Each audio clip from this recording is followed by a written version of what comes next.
quando nós nos reunimos aqui para meditar na palavra de Deus.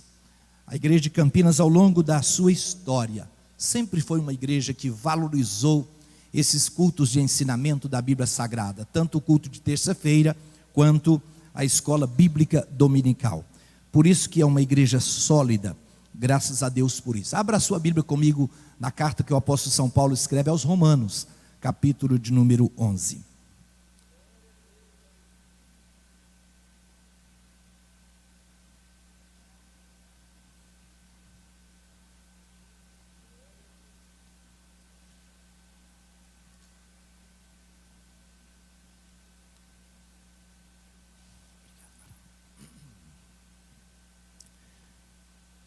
Glória a Deus. Romanos capítulo 11, do 33 ao 36. Do 33 ao 36. Está ali na gravura? Nós acabamos de ouvir duas duplas louvando ao Senhor com belos hinos. E bem como o grupo de louvor nos conduzindo, cantando hinos celestiais. Esse é um dos poucos hinos que nós encontramos na Bíblia, além dos salmos, que foram hinos compostos para que Israel pudesse cantar. No Novo Testamento, um dos poucos hinos que nós vimos na Bíblia é este hino aqui, que o apóstolo São Paulo compôs e ele cantou espiritualmente. 11 de Romanos, do versículo 33 ao versículo 36. Vamos recitar esse hino, irmãos? Vamos dizer junto? Vamos lá? Ó profundidade das riquezas, tanto da sabedoria como da ciência de Deus. Quão insondáveis são os seus juízos, e quão inescruzáveis os seus pensamentos, os seus caminhos. Porque quem compreendeu a mente do Senhor? Ou quem foi o seu conselheiro? Ou quem lhe deu primeiro a ele, para que ele seja recompensado? Porque dele e por ele e para ele são todas as coisas, glória, pois, a ele eternamente. Amém. Amém, igreja. Todos os irmãos sabem que Deus usou o apóstolo São Paulo, que foi o escritor desta carta à igreja de Roma, para que Paulo pudesse, pelo Espírito Santo, falar sobre as grandes doutrinas fundamentais da Bíblia Sagrada. E nesta carta aos Romanos, parece-nos que Paulo, ele trouxe assim o extrato da doutrina bíblica. Alguns comentaristas até dizem que se não houvesse outro livro da Bíblia, e somente a carta aos Romanos, já seria suficiente para que o homem compreendesse o plano da salvação de Deus para as nossas vidas. Então, do capítulo 1 até o capítulo 11, o verso 32, Paulo vem explicando ou explicitando sobre as doutrinas da palavra de Deus, especialmente a doutrina da salvação. Paulo vem falando sobre a corrupção do homem. Todos pecaram, destituídos estão da glória de Deus. Paulo vem falando que tanto judeus como gentios estão longe de Deus, a não ser que eles aceitem a graça de Deus através de Jesus Cristo. E o certo é que o Espírito Santo foi inspirando o apóstolo, e ele foi destilando essas doutrinas de forma muito inspirada. Quando aqui no final do capítulo 11, quando a partir do capítulo 12 de Romanos, Paulo vem trazer alguns ensinamentos mais práticos para a igreja. Então, quando ele termina toda essa doutrina aqui, ele para. E o Espírito Santo toma em um cântico espiritual, que ele começa talvez a relembrar tudo aquilo que o Espírito lhe inspirara para que ele escrevesse para a igreja de Roma. E ele começa a meditar nas grandezas ou nas riquezas de Deus. E ele expressa através deste hino aqui a grandiosidade do Todo-Poderoso, quando ele expressa dessa forma: ó profundidade das riquezas, tanto da sabedoria como da ciência de Deus. Irmãos, esta riqueza que Paulo está falando aqui é exatamente o plano salvífico de Deus para a vida de todo aquele que crê. Esta carta aos Romanos, Paulo vem falando sobre essa riqueza de Deus, é a salvação que nós alcançamos através de Jesus Cristo. Há um versículo aqui anterior a esse que, de uma maneira muito poética também, ele diz assim: graças a Deus, pois, pelo seu dom inefável. O dom inefável de Deus é aquele dom chamado Jesus Cristo, o qual a gente não pode explicar, como diz o hino 169. Não posso te explicar quão meigo é Jesus. E aí ele diz: ó profundidade das riquezas, tanto da sabedoria como da ciência de Deus. Quão insondáveis são os seus juízos, e inescruzáveis são os seus caminhos. Quer dizer, Paulo está fazendo um paralelo sobre aquilo que a lei ditava, né? A lei era aquilo que Deus queria do homem, mas que nenhum homem pôde cumprir, e aquilo que vem mais na frente, que é a graça salvadora de nosso Senhor Jesus Cristo. Aí Paulo diz aqui no versículo 34, porque quem conheceu o intento do Senhor? Ou quem foi o seu conselheiro? Em outras palavras, ele está dizendo assim: por acaso ao longo da história Deus teve alguém que pudesse instruí-lo? Deus teve algum professor que pudesse ensinar alguma coisa a Deus? Imagine isso, irmãos. Quem foi porventura o conselheiro de Deus? Quem foi o seu instrutor? Quem foi o seu conselheiro? Ninguém. Antes dele e depois dele não existe outro. Ele é alfa e ele é ômega, ele é o primeiro, ele é o último. Não houve ninguém que um dia pudesse sentar a Deus em uma cadeira e dizer: vou ensinar para o Senhor alguma coisa. Não, ele é Deus. E por isso, e muito mais do que isso, ele é Deus. E Paulo, ele exaltando a Deus através desse hino, ele diz: quem porventura pode ensinar alguma coisa para o Senhor, que é o Deus da sabedoria? Ninguém. Aí no versículo 36, irmãos, Paulo então aqui ele expressa sobre o propósito de Deus ao longo da história, tanto para com o universo como para as nossas vidas em particular. Paulo diz assim: porque por ele e para ele são todas as coisas. Dele, tudo foi feito por ele. Tudo é dele, tudo foi feito por ele. Dele, por ele e para a glória do nome dele são todas as coisas, nos céus e na terra. Irmãos, em outra expressão do apóstolo, ele diz assim: quer comamos, quer bebamos, tudo precisamos fazer para a glória do nome de Deus. Tudo que o crente faz, irmãos, de alguma forma, é para a glória do nome do Senhor. Se nós compramos, se nós vendemos, se a gente viaja, se a gente vai aqui ou acolá, nossa vida, ela é vivida para a glória do Senhor, para que Deus seja glorificado através da nossa vida. Aqui está, irmãos, o propósito de Deus para as nossas vidas. E interessante que todos nós precisamos compreender, e é só através da palavra que nós venhamos compreender qual é o propósito de Deus para a minha vida, qual o querer dele. Quando nessa expressão ele diz: dele, por ele e para ele são todas as coisas. Glória, pois, a ele eternamente. Amém. Glória a Deus. Esse homem aqui, irmãos, o apóstolo Paulo, quando ele compôs essas frases aqui, e ele escreveu tudo isso, ele compreendia muito bem na essência o que era viver dentro do propósito de Deus. Lá na carta aos Filipenses ele diz: não sou eu mais quem vivo, a vida que agora vivo, vivo-a na fé do Filho de Deus.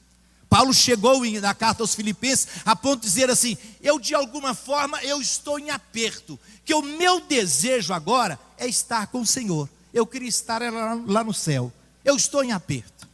Meu desejo era estar com Cristo lá na glória. Mas eu sei que Ele precisa de mim um pouco mais aqui na terra. De tanta convicção que Ele tinha acerca dos céus e das coisas espirituais. Glorificado seja o nome do Senhor. Meus irmãos, então, qual é o propósito de Deus para a minha vida e para a sua vida? Será que nós estamos vivendo isso aqui?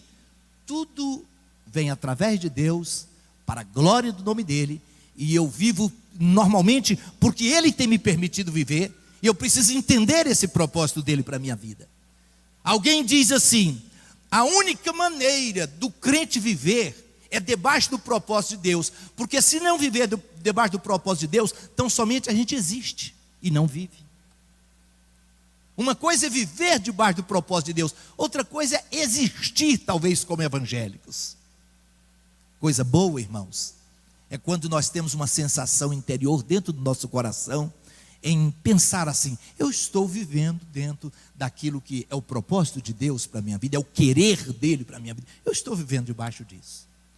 Isso é tranquilizador para a nossa alma, para o nosso coração e para a nossa consciência. Como entender isso? Tudo vem de Deus, tudo foi feito pelo dedo dEle, a minha vida e a sua vida.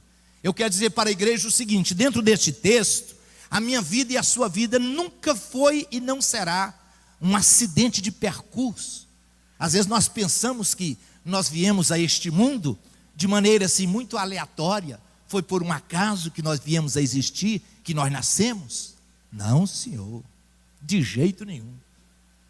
O meu nascimento e o teu nascimento não pegou Deus de propósito. Aliás, nada do que aconteceu ao longo da história pegou Deus de surpresa.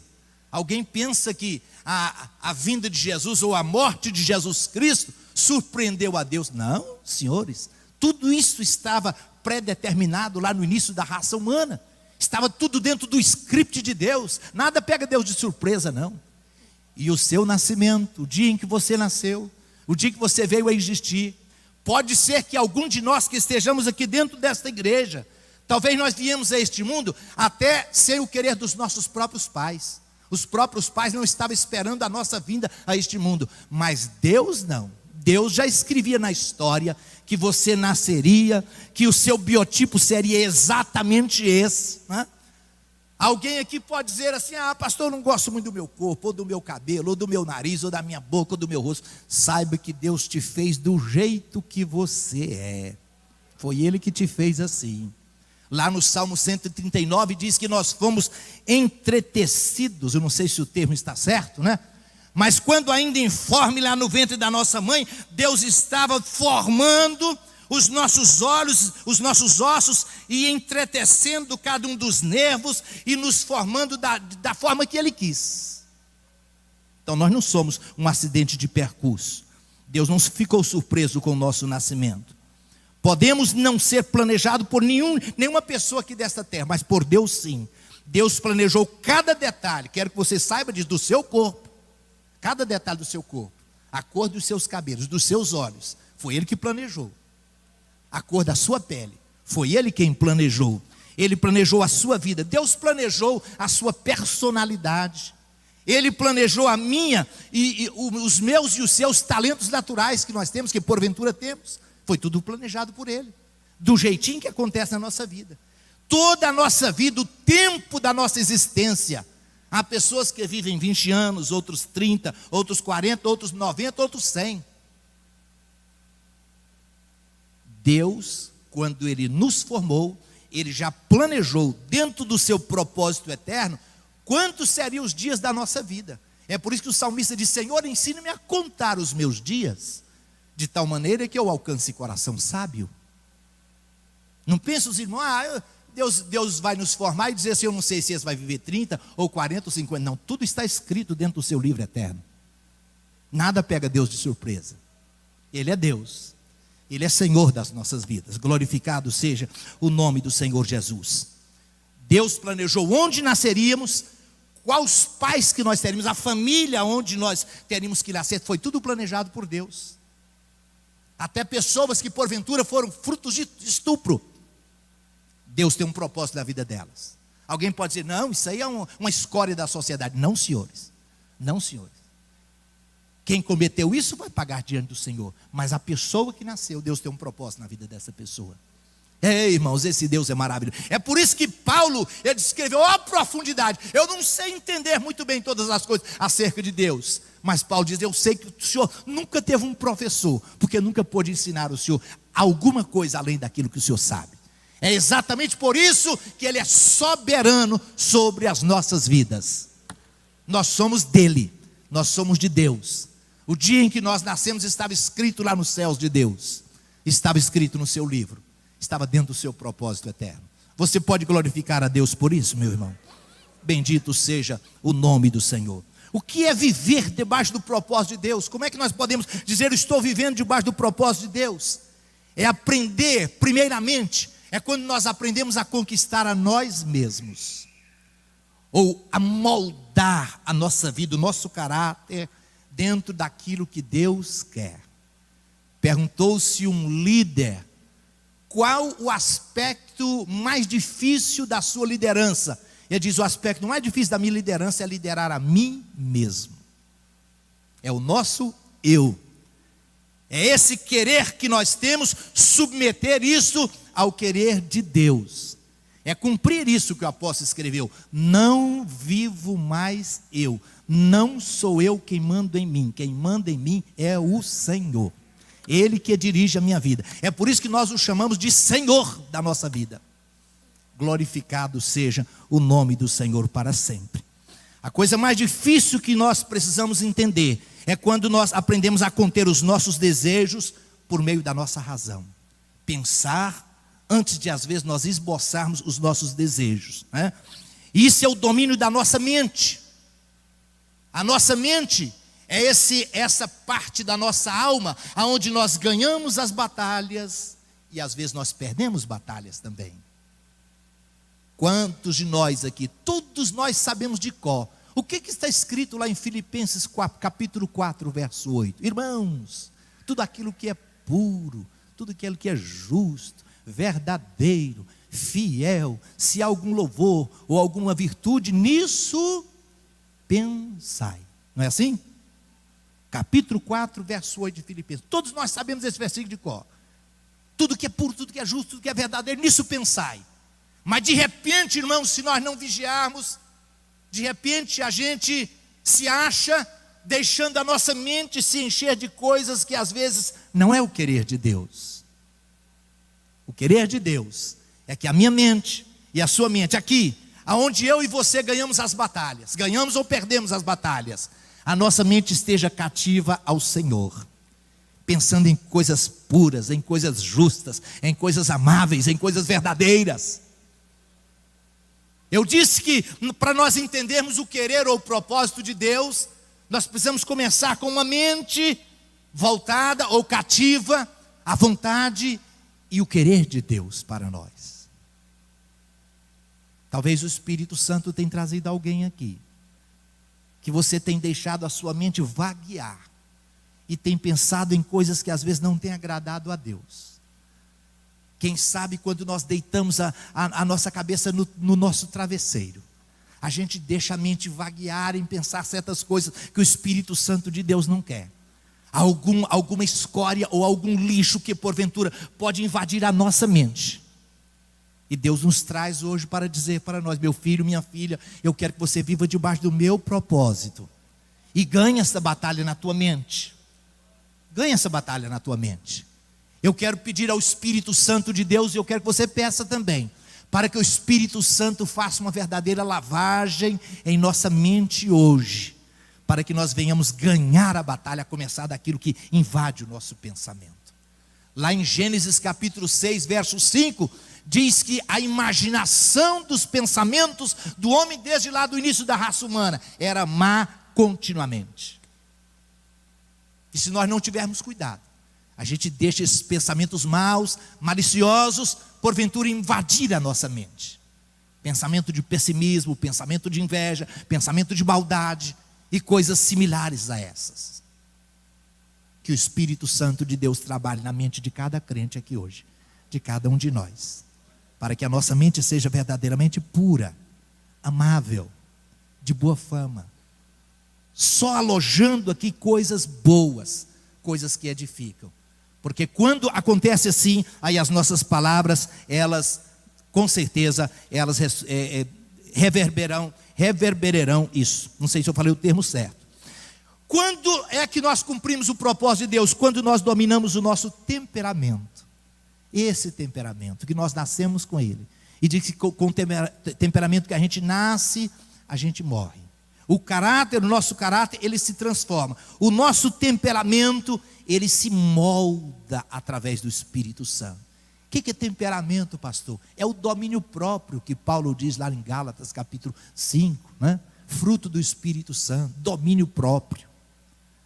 Louvado seja o nome do Senhor. Quando nós aprendemos isso, e quando nós aprendemos a moldar ou a controlar esse temperamento que às vezes é impulsivo, esse temperamento que às vezes tende a gente responder mal a alguém no trânsito da cidade, né? No sinaleiro da cidade, tende a fazer a gente perder a paciência dentro de casa. O Espírito Santo, então, ele trabalha em nossa mente para que a gente molde esse temperamento dentro do seu controle, nesse domínio próprio que o Espírito Santo nos dá. Como é que o crente vive debaixo do propósito de Deus? Quando ele aprende primeiro através da mente, do temperamento, a controlar também a sua boca, a sua língua. Oh, irmãos, coisa boa, coisa maravilhosa, o crente que vive dentro do propósito de Deus é aquela pessoa que sabe dominar aquilo que ela fala. Diz que as nossas palavras revelam o nosso caráter. Daquilo que está cheio o coração, fala a boca. Tiago, escrevendo na sua carta universal, ele diz assim, que a língua, ela tem um poder, ela é tão pequena, mas ela tem um poder tão grande como o leme de um navio, o leme de uma embarcação. O leme de uma embarcação é uma pequena pá, né, que vira e conduz aquela embarcação aonde quer que o piloto quer que ela vá. Assim é a nossa língua. A nossa língua sai coisas doces e coisas amargas. Alguém diz a nossa língua é igual a abelha, que pode sair mel e que pode sair fel também. E nós precisamos ter cuidado, né? Profeta Isaías diz assim, porque Deus nos deu uma língua erudita, ou uma língua clássica, para que nós falemos somente aquilo que edifica. Irmãos, e se nós fizermos uma introspecção, nós haveremos de entender que o propósito de Deus em nossa vida, ele passa exatamente por aquilo que sai da nossa boca, por aquilo que nós pronunciamos. Provérbio diz assim, uma pedra depois de atirada e uma palavra depois de falada. A palavra que sai da nossa boca, ela pode viver, dar vida a alguém, ou ela pode destruir alguém. Às vezes alguém é destruído num dia através de uma palavra. Ou às vezes a pessoa recebe vida por uma palavra que é pronunciada também.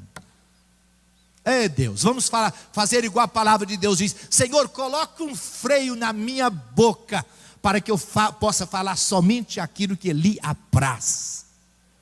Imagine irmãos, se nós soubermos, se eu e você como crentes em Jesus Cristo, soubermos vigiar em tudo aquilo que sai da nossa boca. Oh, que coisa boa. Imagine se tudo aquilo que a gente falar dentro de casa, para a esposa, para os filhos, para os netos, né? Se for só coisa boa, só coisa que edifica, só palavras clássicas, é maravilhoso. E o propósito de Deus está aí. O propósito de Deus para nós está aí. Então, as nossas palavras, não esqueçam disso, as nossas palavras revelam aquilo que está aqui dentro. Se eu tenho um coração cheio de amor, isso é jorrado para fora. Se eu tenho um coração cheio de ódio, da mesma forma também. Daquilo que está cheio o coração, fala a boca. O propósito de Deus vem através disto aí. Glória a Deus. Como é que nós podemos conhecer, ou compreender, ou estar debaixo do propósito de Deus? Quando nós temos a consciência de que somos tão somente mordomos de Deus aqui na terra. Mordomos. O que é mordomo? É aquele que cuida de um bem que pertence a outro. Tudo é de Deus. Nós falamos aqui há poucos dias atrás sobre o tempo, sobre talentos, e eu quero falar um pouquinho sobre o dinheiro que vem ao nosso bolso, as nossas finanças. Muitas pessoas às vezes fogem do propósito de Deus por não saber administrar o dinheiro que vem, o orçamento que vem para a sua família. Muitas pessoas não sabem organizar, ou não sabem administrar os bens que Deus coloca em nossas mãos para que administremos as nossas finanças. Pessoas crentes, que às vezes compram por desejo e não por necessidade. Compram aquilo que não precisam. Pessoas que às vezes se carregam a si mesmo de dívidas. Lá em Deuteronômio, no capítulo 28, Deus fala lá, Moisés colocou 2 atalaias, para que um estivesse no monte Gerizim e o outro no monte, como é que chama o outro monte? Gerizim e Ebal, monte Ebal. E do monte Gerizim proclamava as bênçãos de Deus, do outro monte proclamava a maldição. E nas bênçãos de Deus, Deus diz assim: se tu fores fiel a mim, tu não tomarás emprestado de forma alguma, mas tu terás para emprestar. Mas lá no monte da maldição, Deus falou assim: mas se você não for fiel a mim, você sempre terá que tomar emprestado, você sempre ficará endividado, tomará emprestado aos estrangeiros, você terá que ir às nações vizinhas para tomar pão emprestado. Isso não é bom. O querer de Deus para cada um de nós é que eu e você tenhamos total domínio sobre as nossas finanças, para que isto venha agradar a Deus. Alguém diz assim: pastor, o que isso tem a ver com vida espiritual? Um comentarista falou com muita propriedade: não tem condição de vida espiritual ou moral sem responsabilidade financeira. Por quê? Porque o dinheiro que vem ao meu bolso, ele é de Deus. É por isso, irmãos, é exatamente por isso que o crente compreende essa mordomia. O crente compreende essa mordomia. E nós temos a fé suficiente para entregar naquele tesouro ali o dízimo do Senhor.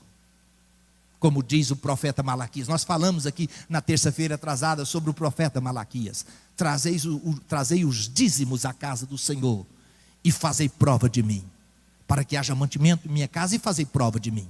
Meus irmãos, há muitas pessoas que nesse mundo materialista, nesse mundo voltado, que o homem está voltado somente para o secularismo, para as coisas materiais, muitas pessoas acham que isso não tem nada a ver, esse negócio de entregar dízimos e ofertar na casa de Deus. Mas Deus nessa noite está falando com a sua igreja, com o seu povo: você entregue aquilo que é meu e faça prova comigo.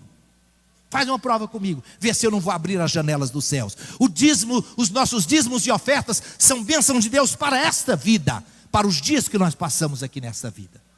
E a gente vê tantas pessoas com o coração generoso e cheio de fé, irmãos. Às vezes a gente pega a listagem das pessoas que contribuem na obra de Deus, para falar com Deus, para que Ele venha derramar as bênçãos sobre essas vidas. E é um ato de fé. Paulo, escrevendo na segunda carta aos Coríntios, capítulo 9, ele diz assim: a graça de Deus que tem alcançado os irmãos nesta parte. Há uma graça de Deus que invade o coração do crente, para que tudo aquilo que ele ganhe, ele possa entregar aquilo que é do Senhor. Isso é vida financeira também. Isso é o querer de Deus para nós. Nessa noite eu quero pedir ao Espírito Santo para que Ele encha o teu coração de fé, ou que essa graça invada o teu coração, para que você entregue aquilo que é do Senhor dos Exércitos. E eu quero glorificar a Deus por todos os servos de Deus e servas de Deus que têm alcançado essa graça do Senhor. E você tem compreendido que a bênção de Deus na nossa vida passa por aí, quando nós nos desprendemos. Nós falamos aqui domingo na reunião do batismo, onde 409 pessoas foram batizadas nas águas domingo à tarde. Nós falamos aqui que Jesus Cristo chegou à casa de Zaqueu. E quando Zaqueu disse: Senhor, eu estou disposto a dar metade do que eu tenho defraudado, metade do que eu tenho para os pobres, e se eu tenho defraudado alguém, eu vou pagar 4 vezes mais. Jesus falou assim: hoje entrou salvação nesta casa. Engraçado, né? Jesus, quando viu o despreendimento de Zaqueu em dizer: olha, eu estou disposto, Senhor, a retribuir, dar aos pobres, contribuir. Deus falou assim: a salvação entrou nesta casa. Esse é um homem generoso. Louvado seja o nome do Senhor para sempre. Deus seja louvado por tudo isso. Glória a Deus. Deixe-me partir para os finalmente aqui, dizendo que o propósito de Deus passa pelo domínio dos nossos impulsos carnais. Por exemplo, o impulso do apetite. Hoje eu falava com os meus netos, eu estava conversando com eles lá, e eu falava com eles: vocês sabiam que a pessoa comer demais, ou entrar em bebedeiras, a Bíblia fala sobre isso? A minha neta perguntou: mas a Bíblia fala? Eu falei: fala, a Bíblia fala sobre isso. E eu pedi para que ela lesse Lucas capítulo 21, versículo 34. Se alguém quiser ler, pode ler aí, ou Romanos 13, 13. Lucas 21 e 34, Romanos 13, 13. Leiam, por favor, quem pode ler?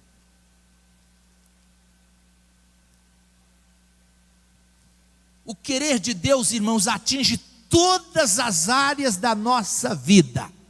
Por isso que eu disse no início, Paulo diz: quer comamos, quer bebamos, façamos tudo para a glória do nome do Senhor. Quando nós nos assentarmos à mesa para comer, nós precisamos fazer isso para a glória de Deus. O crente pode ler, quem achou? Lucas 31, 21 e 34.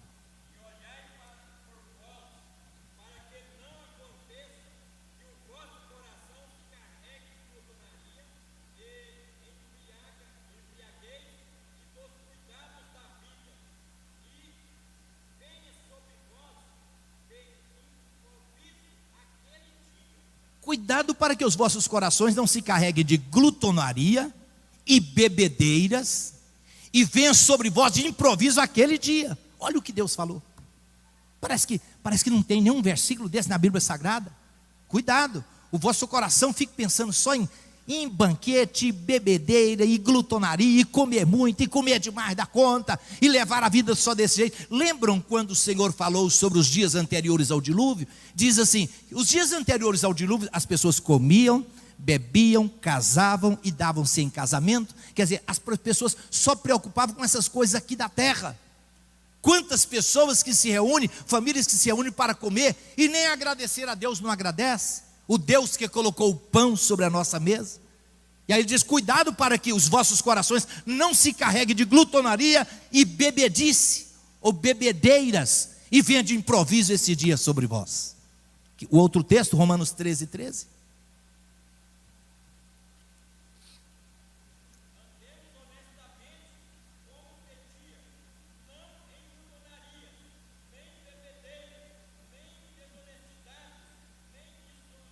Dissolução. Só as duas primeiras palavras ali. Engraçado, interessante. A Bíblia diz que os crentes, o povo de Deus, é um povo do dia e não da noite. É lógico que essa é uma expressão simbólica, figurada. Nós somos do dia e não da noite. Aí o texto aí diz: andemos como que de dia, não em glutonarias, nem em bebedeiras. Aí alguém fica perguntando assim, alguém às vezes nos pergunta: pastor, esse negócio de uma bebida alcoólica, só socialmente, isso não tem problema? Cuidado. Nunca a pessoa para em um gole só, ou em uma dose só. Sempre tem um começo. Todas as pessoas que hoje são ébrias aí fora, começaram com um copo de vinho, ou um copo de cerveja, ou um copo de qualquer outra bebida, né? E a coisa foi tomando, diz que um abismo chama outro abismo chama outro. É por isso que a Bíblia Sagrada diz: olha, andemos como de dia, não em bebedices, nem em glutonarias. E eu quero terminar dizendo o seguinte: que o propósito de Deus para nós passa pelo domínio dos nossos impulsos da carne ou da nossa natureza. 3 áreas que mais atinge o ser humano. Eu falei, quando eu estava falando com meus netos aqui, eu falei para minha neta assim: é o domínio dos impulsos de todo homem. Aí ela falou assim: avô, então não tem nada que isso aí, que eu sou menina. Eu falei: não, João. Aí eu fui explicar para ela que muita coisa na Bíblia, quando diz homem, está falando do gênero humano, homem, todo ser humano, né? todos nós. Então, três áreas mais perigosas para o ser humano, chama-se dinheiro, poder e sexo. Dinheiro, poder e sexo. São as três áreas mais perigosas e que nós, os crentes, precisamos nos aperceber de tudo isso. Dinheiro, poder, sexo. O mundo gira em torno desses pecados.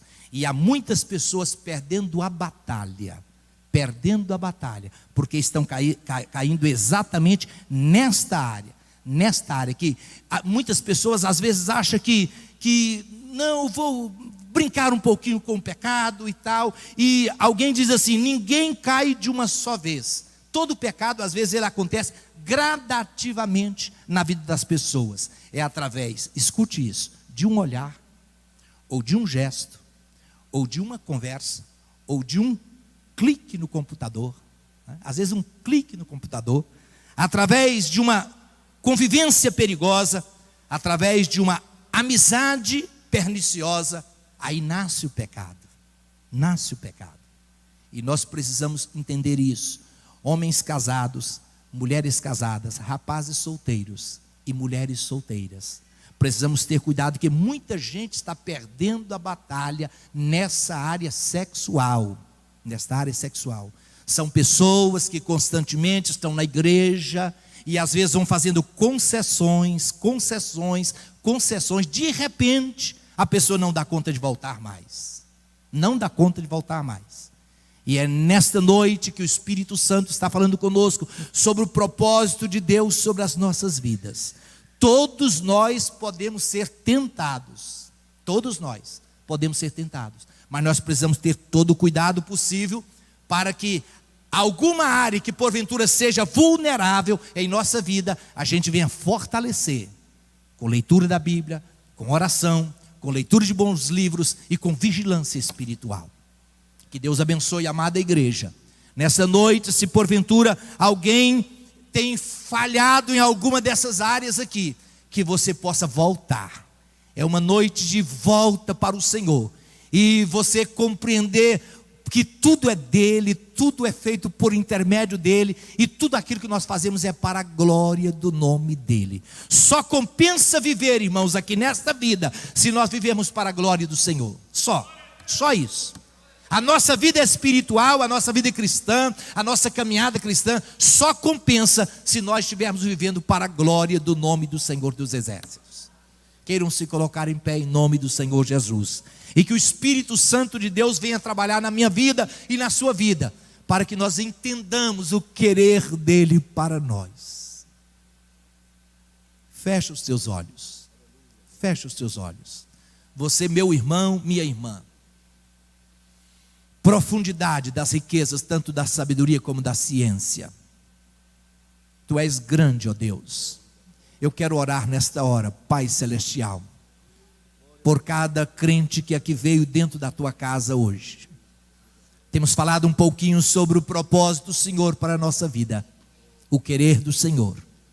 E eu quero que o teu Espírito Santo venha trabalhar em nossas vidas, em nossa mente, venha trabalhar nos impulsos, ó Deus querido, da nossa carne, para que o Espírito Santo venha controlar a vida de cada um de nós que aqui estamos, ó Deus, para que verdadeiramente venhamos viver debaixo do teu querer e da tua vontade. Ó Deus eterno, que o teu Espírito Santo venha visitar aqui certas pessoas que porventura estão vivendo aquém daquilo que o Senhor quer, que o Senhor venha dar forças, ó Deus, que o Senhor venha fazer com que essa pessoa tenha força de soerguer, levantar, ó Pai, e recomeçar outra vez.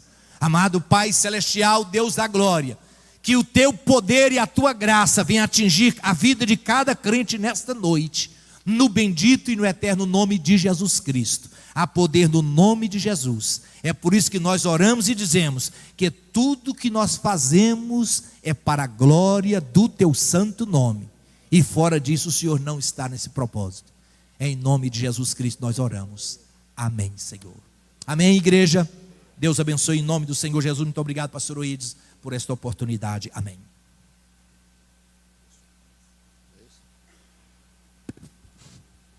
Amém. Irmãos, nós louvamos a Deus pela palavra de Deus que foi ministrada nessa noite, para edificação, para consolo, para exortação do povo de Deus, né? Receba aí aquilo que Deus falou no seu coração, né? Não seja somente ouvinte, mas cumpridor da palavra. Graças a Deus. Meus irmãos, antes de nós repassarmos alguns avisos, vamos com a nossa equipe um louvor, enquanto as diaconisas e os diáconos, se for o caso, vão passar aí recolhendo as ofertas que os irmãos sempre trazem para semear na obra de Deus.